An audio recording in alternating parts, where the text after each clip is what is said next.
মিঠিজোড়া ধারাবাহিকে আমরা দেখেছিলাম এসেছিল স্রোত সার্থক বাচ্চাটাকে দেখতে। রাই মনে মনে কষ্ট পাচ্ছে, সিমরানের কথা বলেছে, ছোটোবেলার বন্ধু অনির্বাণের। হঠাৎ বাড়িতে চলে এলো, থাকতে দিল, এত বাড়াবাড়ি করছে, ওর সাথে আগের মতো কথাবার্তা বলে না। এত যে ওর ছোটোবেলার বন্ধু, ভালোবাসার বন্ধু, তার কথা তো কোনো দিন বলেনি। কী ব্যাপার? আগে কোয়েলকেও আশ্রয় দিয়েছিল, কিন্তু সেটা ভালো হয়নি রায়ের পক্ষে।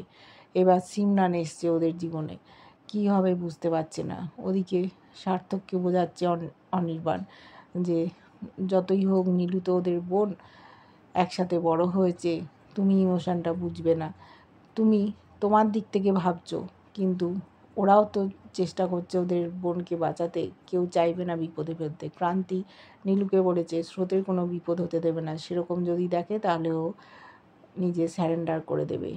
আর ও বাপের বাড়ি যেতে পারে, না হলে গ্রামে ফিরে যাবে, যেরকম পড়াতো, গ্রামবাসীদের পাশে দাঁড়াবে। আর ওর বড়জোর জেল হবে কয়েক বছর, তারপর ছাড়া পেয়ে যাবে। আর দুজনেই যদি ছাড়া পেয়ে যায়, নীলু বলেছে ও যা বলবে ক্রান্তিকে শুনতে হবে।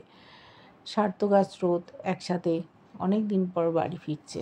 দেখব তিন বোনের জীবনে কী ঘটনা ঘটে।